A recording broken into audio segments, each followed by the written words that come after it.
Bien, vamos a continuar con la clase.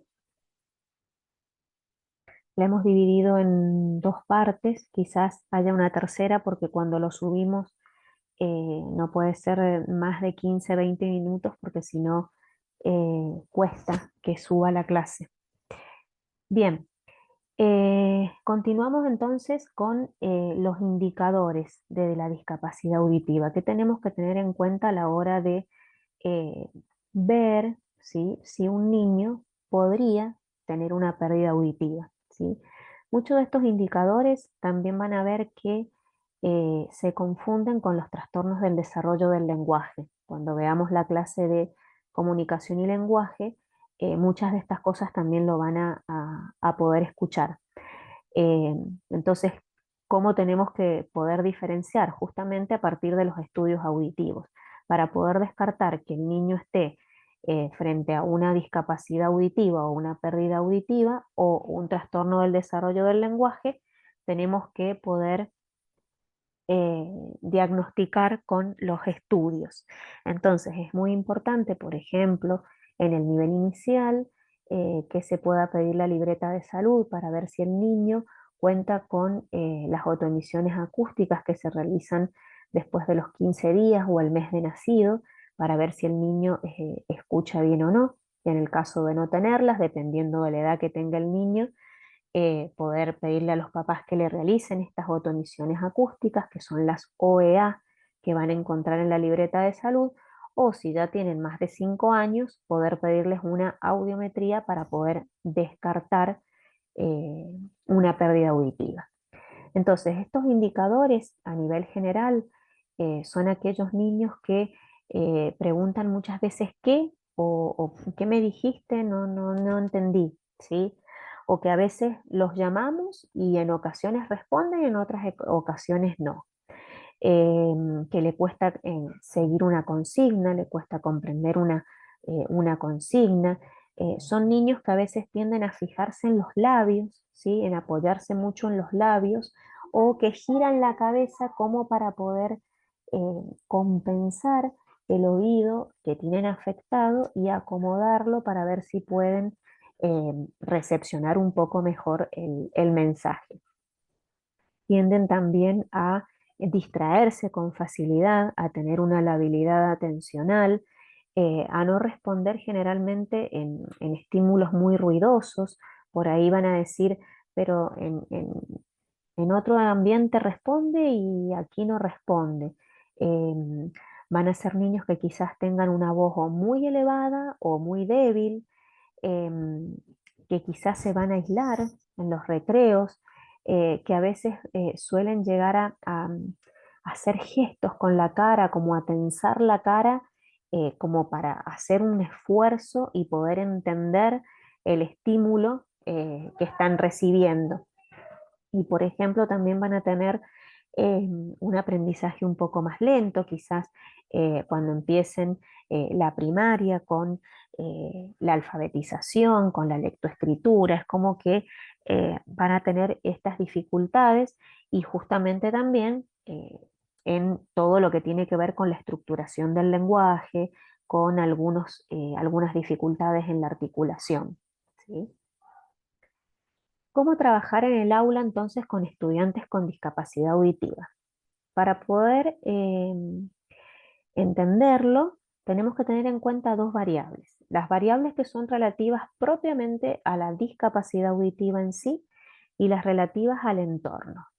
Las relativas a la discapacidad en sí son las que mencionamos al principio de la clase, que tenemos que tener en cuenta la edad en que comenzó esta pérdida auditiva, es decir, si comenzó antes de los 2 años, si comenzó después de los 5 años, si comenzó antes de adquirir el lenguaje o no, el tipo de pérdida auditiva que tenga, si es conductiva, neurosensorial o mixta, el grado de pérdida, ¿sí?, si esta pérdida es leve, moderada, severa o profunda, y el momento en que se detectó esa pérdida y se hizo la protesización, es decir, se colocó o un audífono o un implante coclear, ¿sí? Esto es fundamental porque el pronóstico y la evolución no va a ser la misma, la de un niño que se detecte la pérdida auditiva al año y se le ponga la prótesis o el implante a los 2 años que un niño después de los 5 años. Va a ser totalmente distinto el pronóstico. Y las variables relativas al entorno tienen que ver con tanto el entorno o ambiente familiar, el educativo y el ambiente social. En cuanto a la discapacidad auditiva en sí, las implicaciones que va a tener esta pérdida auditiva en el desarrollo de un niño, justamente van a tener que ver fundamentalmente, como dijimos al comienzo, con lo comunicativo y lo lingüístico, con el desarrollo lingüístico y comunicativo. Y esto va a ir impactando en otras áreas del desarrollo, como es lo cognitivo y lo social. Las implicaciones a nivel cognitiva que va a tener un niño va a ser eh, que va a presentar dificultades para poder almacenar la información y para poder recuperarla. Va a tener un procesamiento más lento de la información y un procesamiento más lento para poder recuperar la información. Y esto tiene que ver con que el chico con pérdida auditiva tiene dificultades para poder captar, ¿sí?, la información que recibe, las experiencias, y esto va a hacer que nos conduzca a que el niño tenga un menor interés por conocer, ¿sí?, por aprender, y esto se va a ver justamente eh, va a estar impactando en todo este desarrollo cognitivo. En cuanto al desarrollo social o socioafectivo, eh, es muy importante la presencia de los papás o el papel de los papás, si realmente estos papás están presentes o no, si aceptan, ¿sí?, la dificultad del niño, si realmente hay una interacción entre esos papás y ese niño, si hay una lengua en común, si hay un código comunicativo en común, si este niño está en contacto con otros niños sordos para poder facilitar la comunicación, si por ejemplo este niño es rechazado, ¿sí? Todo esto va a impactar en su desarrollo emocional. En cuanto a lo que son las áreas curriculares o relativas, estas variables relativas al entorno educativo, eh, las dificultades puntuales que vamos a encontrar en el área de lengua son el dominio del idioma y las habilidades lingüísticas. ¿Por qué va a haber una dificultad en esta área? Justamente porque va a haber un vocabulario reducido, ¿sí? El niño no recibe de la misma manera que un oyente todos los estímulos, eh, no reconoce todas las palabras, ¿sí? Tiene pocos significados guardados, las estructuras de las frases también son más cortas, no entienden las metáforas, los absurdos, las inferencias, justamente por esta falta de léxico que presentan. En cuanto a las matemáticas, eh, generalmente tienen un mejor desempeño, pero justamente va a estar afectado lo lingüístico, ¿sí? Esta dificultad para comprender la formulación, por ejemplo, de un enunciado matemático, ¿sí?, o de un enunciado de una situación problemática. Y en las ciencias sociales y las ciencias naturales, la dificultad puntual va a estar en el léxico, ¿sí?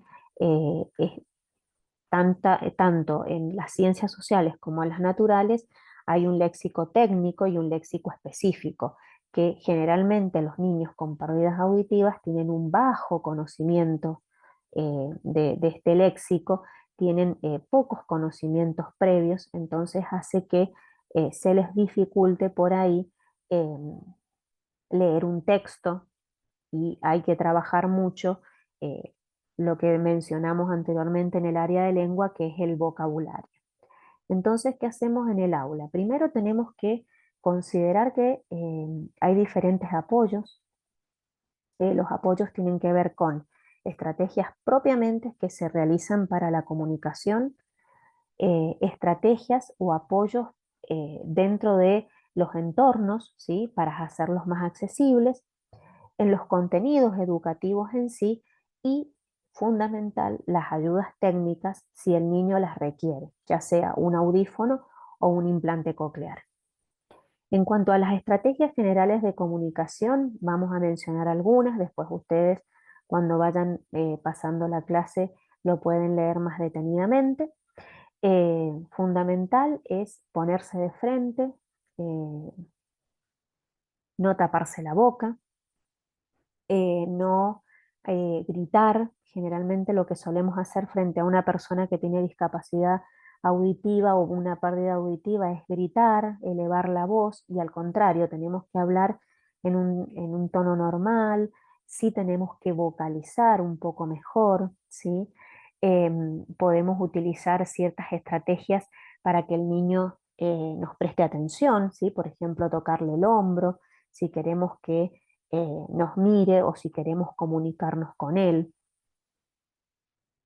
En cuanto a lo que es la accesibilidad del entorno, lo que tenemos que tener en cuenta es la acústica y la iluminación, es decir, la acústica, tratar de que haya el menor ruido posible dentro del aula. ¿Cómo podemos hacer esto? Por ejemplo, en muchas escuelas se utilizan las sillas con las gomas en las patas, o se ponen corchos o se los envuelve en goma eva para que cuando el chico corra a la silla no produzca ese chirrido que a veces produce el correr una silla y que al chico con pérdida auditiva le hace muy mal e interfiere, ¿sí? La iluminación también hay que tenerla en cuenta porque no es lo mismo colocar un niño en una zona oscura en donde no nos visualice, o colocar un niño bajo un foco, por ejemplo, que se encandile, ¿sí? Entonces tenemos que tener cuidado a la hora de ubicar a este chico dentro del aula según la iluminación que tenga. Em, Generalmente también lo que solemos hacer es alejarlo de las áreas ruidosas, ¿sí? Se trata de poner alejado de las ventanas, alejado de las puertas, porque generalmente también el sonido tiene una reverberación, o sea, es como que choca y vuelve. Y los materiales que más reverberación tienen justamente son los vidrios. Entonces, alejarlos de las ventanas y de las puertas, pero sí que tengan una visión general del aula, ¿sí? Por ahí está bueno colocarlos en un costado, en donde ellos puedan tener una visión general de sus compañeros, como para eh, que tengan una mejor visión de todo lo que está pasando, no solamente de sus compañeros, sino de la situación comunicativa en general que sucede dentro de las aulas. Por ahí algo muy como eh, ideal es ubicar los bancos en formas de U, ¿sí? O en semicírculo, y de esa manera el niño tiene esta visión general. En cuanto a los contenidos educativos, lo que tenemos que tener en cuenta son los objetivos, la metodología que se va a utilizar, el tipo de actividades, el tipo de materiales y cómo va a ser la evaluación, no solamente en el tipo de evaluación, sino en la temporalización. Entonces, en cuanto a los objetivos, tenemos que priorizar, ¿sí? Los objetivos principalmente de procedimientos, organizar los objetivos de manera más global, de acuerdo a las capacidades que tenga, y también ver los tiempos. En cuanto a la metodología, lo mejor son las metodologías que implican una experiencia directa, utilizar muchas técnicas y estrategias visuales, muchos apoyos visuales que sean un complemento de la comunicación verbal, del lenguaje verbal, como pueden ser imágenes, fotos, pictogramas, videos, para los chicos más grandes, esquemas, gráficos. Obviamente que un método específico en la alfabetización en los primeros grados, y, si lo requiere el niño, el uso de la lengua de señas. En cuanto a las actividades y materiales, eh, tenemos que tratar de, si escribimos en el pizarrón, tiene que ser de una forma ordenada. No tomarle dictado, ¿sí? Evitar que él pueda tomar apuntes, sino entregarle una fotocopia y que él pueda copiarlo, facilitarle resúmenes, esquemas, los textos adaptados, tratar de hacer la consigna más simple, con el vocabulario que sea conocido para él. Eh, ya dijimos la selección de material con abundantes imágenes, poder ir anotando palabras claves en la pizarra como para ir favoreciendo este trabajo del léxico. Eh, si la consigna es muy larga, poder dividirla, ¿sí? Para que quede fragmentada y sea más fácil la comprensión. Y en cuanto a la evaluación, la evaluación debería ser continua. Si son las pruebas de manera oral, asegurarnos que el chico está comprendiendo las preguntas que se le están formulando, tener en cuenta la temporalización, recién lo mencionamos, esto de que si en una evaluación escrita no alcanza a terminarla, eh, poder dejarlo que la haga al otro día, por ejemplo, o dividirle la evaluación si es demasiada larga, decirle hoy vamos a hacer esto, mañana hacemos lo otro, porque hay que tener en cuenta que el nivel atencional de un niño con pérdida auditiva se agota más rápido, ¿sí? Porque sus ojos tienen que estar captando toda la información, mientras que los oyentes no solamente captamos la información con nuestros ojos, sino también con nuestros oídos. Entonces, esta atención en ellos se va a agotar mucho más. En las pruebas escritas, por supuesto que también se tienen que tener en cuenta las consignas, que las preguntas sean más cortas, que los textos sean más cortos, que los textos tengan mucho apoyo visual y sobre todo el vocabulario que vamos a usar de esos textos o de esas consignas. También sirven mucho las evaluaciones con opciones múltiples, con verdadero o falso, el unir, el hacer correspondencias, el completar por sí o por no, el ordenar, ¿sí? El leer una frase y completar con una palabra.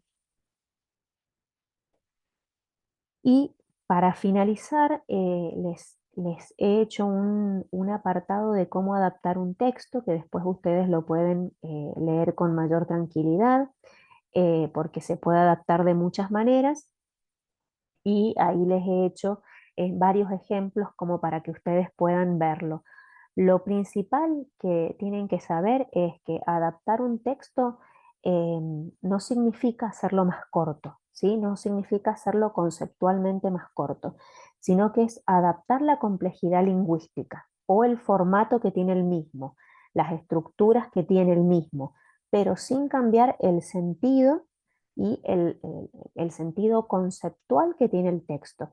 Le podemos complementar con alguna ilustración, con alguna explicación adicional, con el vocabulario o con un tipo glosario que puede estar al costado para que el niño pueda apoyar la comprensión en ese vocabulario, pero no significa hacerlo más corto, sino, a ver, a veces este texto queda más largo porque le agregamos información que sabemos que el niño la va a necesitar para poder comprenderlo. Aquí ustedes van a tener los diferentes niveles de adaptación de texto. Cualquier duda que tengan después me la pueden consultar en el foro, pero les he puesto ejemplos para que puedan ver de qué manera se puede llegar a adaptar un texto. Que esto no solamente les va a servir para un niño o un adolescente con pérdida auditiva, sino que también les puede servir para aquellos chicos que tengan un trastorno del desarrollo del lenguaje o que tengan alguna discapacidad intelectual y que requieran de una adaptación en cuanto al vocabulario y a los significados. Bueno, espero que les sirva la información. He tratado de ponerles lo que es más importante y con lo que se pueden encontrar en las aulas. Como les dije, cualquier duda me la pueden consultar en el foro. Muchas gracias. Nos vemos.